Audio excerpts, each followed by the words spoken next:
Hey everyone, Mitch coming in from the Commander's Core studio. Welcome to the show. So on today's episode, I am here to warn you that these commanders are kill on sight. We've got the most dangerous new commanders today. Let's jump into them. Now we are going to start things off with one from a little while ago. It feels like Final Fantasy had a lot of spoiler season time, but don't forget about Tarkir, and don't forget about Tyum Master Opportunist. Now, this commander does not have to be built in the way that it is kill on sight, but you need to be wary because if it is, there is literally no stopping it once it gets going. A 2/2 human monk for just 2 mana in blue, super low to the ground. Flurry. Whenever you cast your second spell each turn, copy it, then exile the spell you cast with 4 time counters on it. If it doesn't have suspend, it gains suspend. Basically, again, meaning that, hey, you remove a counter on your upkeep, and then you get to play it for free once that one's finally done. Here's the thing. There are these spells out there called extra turn spells, and basically, once you get going with that, you're not going to get stopped, literally. You're just all of a sudden going to be looping one extra turn into another extra turn into another extra turn. The literal minimum for copying a spell is just, hey, cast 2 in a turn. So yeah, there are plenty of great, like, low-to-the-ground cantrips or even free spells out there you can cast. And all of a sudden you're doing that, and then you're like, oh yeah, by the way, also an extra turn spell. Oh, I get a copy of it, and in basically, 4 turns, I get another extra turn for that. And I'm going to be doing it again, and again, and again. Also, of course, maybe some recursion spells for those, time warp type effects that don't exile the extra turn spells that just go to your graveyard, and they're like, okay, cool. Get that back, cast it again. Oh yeah, copy it again. Other copying effects too. Yeah, again, once the ball gets rolling with Tyum, it is literally impossible to stop, so it is a commander you need to kill on sight again and again and again, unless the player literally before the game's like, hey, no, this isn't like one of those Tyum extra turn decks, like, I will show you my deck, it has no extra turn spells in it. Then you're like, okay, you're okay, but I'm watching you next time, just in case. Moving on to some Final Fantasy, and the final thing that you're going to see from Tifa is a kick to the face, because Tifa Lockhart, my goodness, can definitely be a kill-on-sight commander. Just a 1/2 human monk with trample for 2 mana in green. If that was it, I would not be bringing this up. But what it does have is landfall. Whenever a land you control enters, double Tifa's power until end of turn. Super simple, super effective, super deadly. Doubling up power is exponential growth. It is absolutely insane. Just a one-shot KO in the waiting for every single opponent. And again, not evasion, but trampling over. You don't really need evasion when you're like, okay, yeah, I'm at 80 power. And you're like, yeah, I don't have enough blockers for that. Okay, you hit me for 21, I'm gone. Yeah, basically is how it's pretty much going to be going with this one. If you are interested in any of these commanders, I should have mentioned earlier, there is a link to the list of them in the description below. Tifa's already at $12 or so, but yeah, the rest of the deck can be pretty, simple, pretty, basic, with a lot of basic lands, I should say, with that. So, yeah, you can definitely save some there. But yeah, being able to just utilize some simple, like, Blackblade Reforged effects, other kinds of pump effects to just get Tifa's power just up slightly. Raised by Giants, anyone? A 10/10, essentially, base power and toughness given to it. And then you're just like, oh yeah, I just play like one land, like an Evolving Wilds, and I crack it, all of a sudden Tifa's at 40 power. Yeah, you're going to be able to take players out in absolutely no time with this. Disgusting commander, kill it on sight. Alright, buckle up for this next one, because yeah, this one is combo-rific, and yeah, just pretty disgusting itself.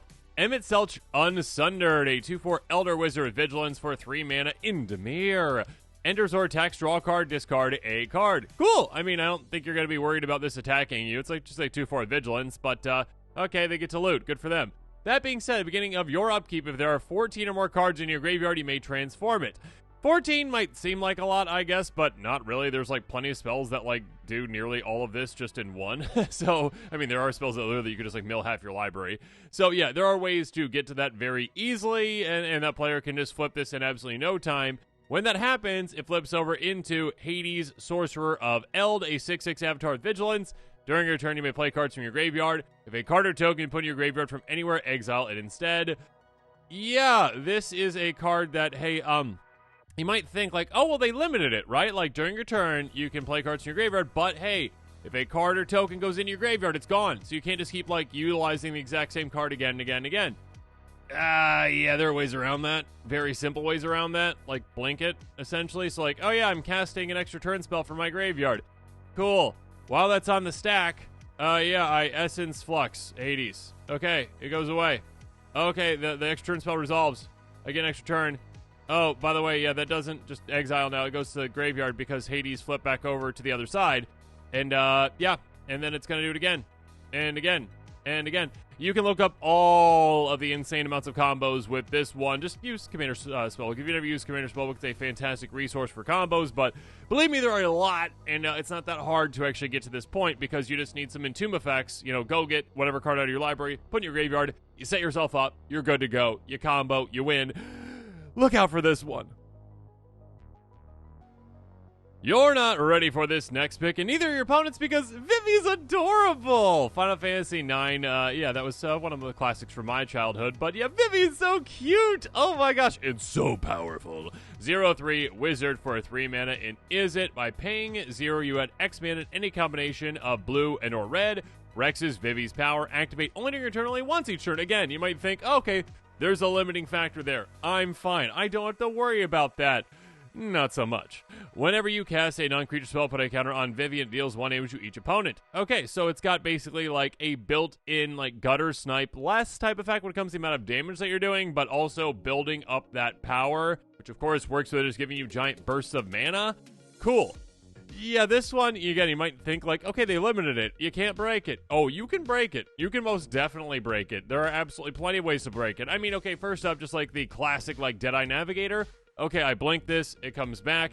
As long as you get enough mana to, like, say, re-equip, like, a Black Blader Forge to get that power back up to activate again, because, again, when a creature leaves play and comes back into play, it's considered a different creature, so, yeah, you can activate that again. So, yeah, as long as you get enough mana with enough power to keep activating and then re-equipping and then activating, re-equipping, there's infinite mana for you there. And, of course, I think Quicksilver Elemental, I believe, is the one that combos with this, too. There are combos with this one as well, but even at just a base level, not even comboing with it, just having, like, I ping things, which is great. A lot of fun there.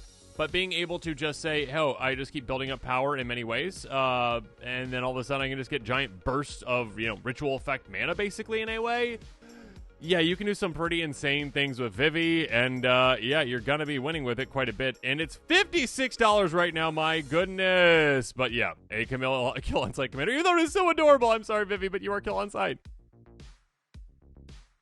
Speaking of adorable, and Kill On Sight as well, and also from Final Fantasy IX, Choco, Seeker of Paradise. Oh my goodness. Yeah, I never thought I'd be like, hey, yeah, that bird travel commander, you gotta look out for that.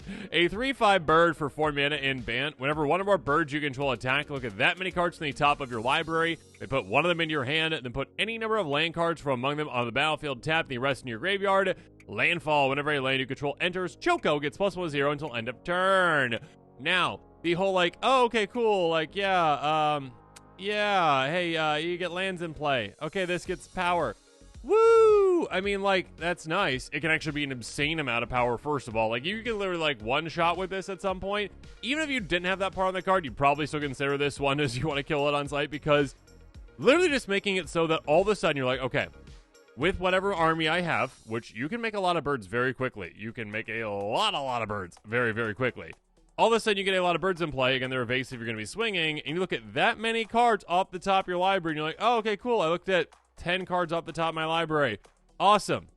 I get one into my hand, and the rest, all those lands, into play. By the way, there's like a landfall. I think it's a Maria Shepherd is the one. No, not a Maria Shepherd. Different one. Anyways, that, hey, it's like an angel, and you get like landfall. Whenever a land comes into play, you make a bird. Oh, my goodness. You're just like, okay, land bird, land bird, land bird, land bird, land bird. And then you go next turn, you swing again. Land bird, land bird, land bird. And then you've got that one instant speed 3 mana spell. It's like, okay, yeah, I'll get more birds. I just double up my tokens. Oh my goodness, there's so many ways to double up tokens in these colors. So many ways to, I mean, pump the creatures too if you want to put your opponents out of their misery. So many ways to get advantage of landfall triggers too. Yeah, you're going to be doing a lot of insane things with this one. I never thought I'd say this, but again, once Choco gets rolling, oh my goodness, just having an insane mana advantage with lands is absurd, and it's just going to keep rolling and rolling over your opponents. Take it out. Here comes a spicy one. Yeah, apparently a lot out of Final Fantasy IX. Who knew? Kooja? It's been a long time since I played it, but Kooja, I believe, not Kooya. I think it's Kooja. Genome Sorcerer, a 3/4 human mutant wizard that costs 4 mana and Rakdos at the beginning of your end step. Create a tapped 0/1 black wizard creature token with when you cast a non-creature spell, this token deals 1 damage to each opponent. Then you control 4 more wizards, transform it.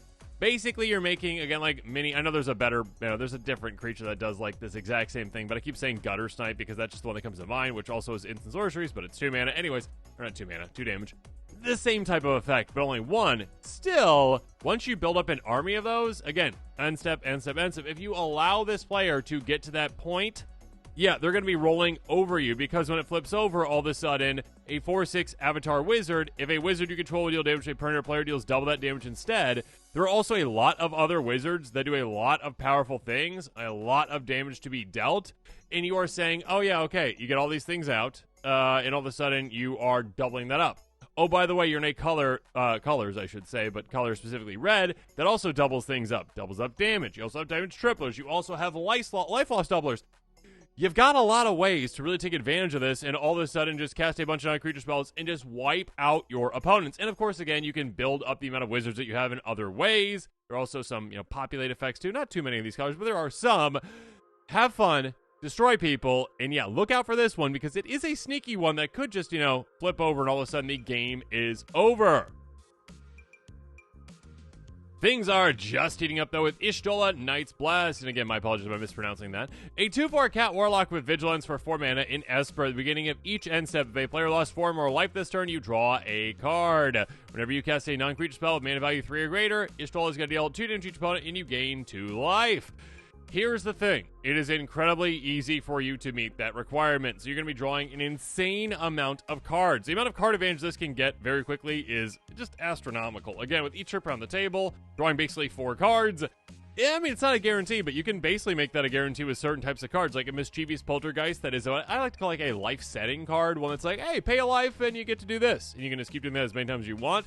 You can be the player that loses that 4 life. Again, if any player lost 4 life, of course, this is a built-in way for you to gain life back, number 1. Number 2, there's life swap cards that you can utilize. Number 3, just plenty of other great ways to gain life, too.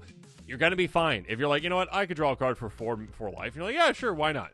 You can draw an insane amount of cards with this. And also, of course, there's certain ways that you can really play into that non-creature spell, casting and dealing out that damage and make your opponents lose life. Utilizing Sanguine Bond type effects to, make sure that life gain also punishes your opponents, too. And of course, maybe even giving this, in fact, could be a way to take opponents out as well. So you're just casting like 5 spells, and you're like, oh, you're all gone. Goodbye. Yeah, this is a disgusting value-centric commander that can do some pretty crazy things. Kill it out on sight before it just rolls over you. Get ready for what's coming next, though, because we've got Kefa Mage, a 4/5, a human wizard for 5 mana in Grixis. Enters or attacks, each player discards a card, then you draw a card for each card type. Among cards discard this way. First of all, even if you just build around that, that's already disgusting because ETB, yeah, very easy to use and abuse in these colors. I mean, in blue, you've got blink effects. In black, you've got feign death effects. So if this dies, comes back, and then you get the ETB again. In red, you've got like copy effects. So you're like, okay, yeah, make a copy of this. Oh, it died. Oh, by the way, do that again. So you are gaining card advantage, and your opponents are, disadvantaged with that. They are losing out on their cards, and you can just make them have the top deck, and they're going to lose from there. That being said, the backside is what we need to worry about too, though. Pay 8 mana. Each opponent sacrifice a permanent of their choice. Transform Kefka. Activate only as a sorcery. Flips over into Kefka, Ruler of Ruin. A 5/7 Avatar Wizard with flying that says, whenever opponent loses life during your turn, you draw that many cards. Here's the thing. This is kind of the push and pull of this card where you need to have a way to make sure that you also don't lose the game. I mean, like, you don't lose the game before your opponents lose the game. You probably won't. But yeah, being able to essentially go, oh, I've got Psychosis Crawler in play. Okay, cool. I draw a card. Each opponent's drained to life. Okay, I draw 3 cards. Each opponent's drained. Yeah, you just need to make sure that you've got ways, obviously, to essentially, not do that. Like, lose the game from there. But, yeah, there are plenty of ways to combo with this. There are plenty of ways to ensure that you can win the game in that situation and just decimate your opponents. And again, even if you just build around the front side, which you probably didn't, you probably built around both, or just, getting to the backside and winning and comboing. Yeah, it's a disgusting commander overall. Kill it on sight. With fire. All the fire. Let's move forward, though, with Xenos Yay Galvus. Again, I'm probably mispronouncing all this, but here we go. A 4/4 human noble warrior for 5 mana in black. When it enters, choose a creature the opponent controls. Until end of turn, creatures other than Xenos Yay Galvus and the chosen creature get -2/-2. Cool. Hey, best bud. Everyone else is terrible, but you're great. By the way, when this chosen creature leaves the battlefield, you transform Xenos Yay Galvus. Hey, friend. Oh, you left? No, my friend. Okay, I'm flipping over to evil. Shinryu, Transcendent Rival, an 8/8 dragon with flying that says, as this creature transforms into Shinryu, choose an opponent. When the chosen player loses the game, you win the game. Okay. So yeah, this is literally just, okay, hey, I've changed the rules of Commander. Only you matter. And only you matter when I kill you, because when I do, I just win. This is the type of commander, again, that literally the person could just be in the worst situation of all time. They could be down on their luck. They could have nothing else going on. And all of a sudden they just flip into this and like, oh yeah, if I just take out that one other player who's really struggling and is at a low life total, I just happen to win the game. Doesn't matter what else is going on. Doesn't matter what situation everyone else has. Doesn't matter if one player has 1 billion creatures in play and 5,000 life. It doesn't matter because this player took out one other player and they now win the game because the game is over, because that's the rules of the dragon. So yeah, you need to kill it on sight because you can't let this happen. Anytime you've got a Chimera that's like, you know what, let's change the rules of winning, take that thing out and don't let it win. Now, this one's worth your attention. Look at all those pips. Zodiac Umbral God, a 5/5 god with indestructible for black. 5 mana in total. Super specific mana value, but again, if you're in a mono black deck, you can very easily cast that. And here's what's going to happen. When it enters, each player sacrifices half the non-god creatures they control of their choice, rounded down. Gross, disgusting, amazing. Oh my goodness. Unless you're playing against, God Tribal, which some players do have out there. Good for them, but if they're not playing that, they're losing half their army. I guess not playing that or Changelings. Losing half their army every single time this ETBs, and you might think, well, that's fine. There's not blink effects in black. Well, I mean, there's Conjurer's Closet, number 1, but okay, that's cool. And a lot of tutors as well. That being said, there are these things called Feign Death type cards, where if you sacrifice this, and you're like, okay, yeah, I cast the Feign Death spell. When it dies, it's coming back. Oh, I've got like a free sacrifice outlet. Okay, I sacrifice it. It's coming back. ETB again. Sacrifice all those creatures. ETB again. Sacrifice all those creatures. ETB again. You see where this is going. Your opponent's going to just keep losing half their armies again and again and again and again, over and over and over again. And I forgot to read the rest of the card. Here we go. Whenever a player sacrifices another creature, you get a counter on this. So this can obviously become a massive threat in absolutely no time. I mean, I'm talking about very easily a one-shot KO with a Fire Shrieker type effect. Maybe even a one-shot KO just in a scenario where an opponent has like a lot of creatures. If they're playing, a bunch of tokens, you're like, okay, cool. Sacrifice half your tokens. Are those tokens gods? No, they're plants. Okay, cool. Sacrifice half them. That's 20 tokens. Okay, cool. I mean, that's a lot of tokens, but still.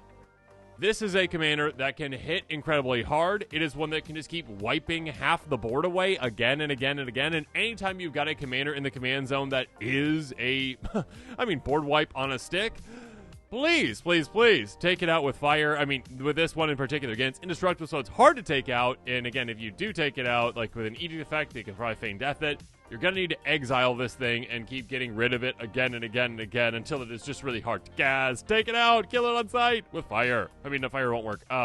With magical light that exiles? Let's go with that. Finally, though, oh my goodness. Burn this thing down to the ground. Absolute virtue is disgusting. An 8/8 Avatar Warrior for 8 mana in Azorius. This spell can't be countered flying. You've got protection from each of your opponents. Okay, super specific. Here we go. You can't be dealt damage, enchanted, or targeted by anything controlled by your opponents. It's like True Name Nemesis, but like for everything. This is literally just like, hey, you know what? I can't be countered, so there you go. This is not getting stopped. I can be dealt with, but you can't deal with my owner, essentially, is how this is going. So literally, again, you can't be dealt damage, enchanted, or targeted, okay? Yes, there are still ways around that. There are still you can drain the player if you're mass draining effects. Not like Blood Art. It's got to be like everything in general. There's a lot of those types of things that can happen, sure. But if you don't have those, oh my goodness, this can just be the most obnoxious thing ever just sitting in play, and players like, yeah, it's basically like a massive platinum angel kind of thing, I guess. I don't know. Like, can't do anything to me. Okay, yeah. We need to get rid of that. Okay, wait. Oh, no, the players in Azorius. Okay, yeah, they're in a control shell. Okay, I'm trying to destroy it. Oh, they countered that. Okay, they put some equipment on it that gives it, like, hexproof. Okay, oh, ouch. Okay, try to board wipe. Oh, they countered that, too. Yeah. It might take, again, like the rest of the group, all three opponents of this player need to just team up and put all their resources together at once to try to take this out. Again, it is expensive, but here's the thing. The player who built the deck around this one is taking that into account and has a lot of ramp in the deck to ensure they can keep recasting it. You need to keep taking it out again, because this is an obnoxious thing to keep in play, and you need to kill it on sight. And with that, this episode is coming to a close. As always, comment below with your thoughts on it. And of course, as always, thanks again, and have a good one.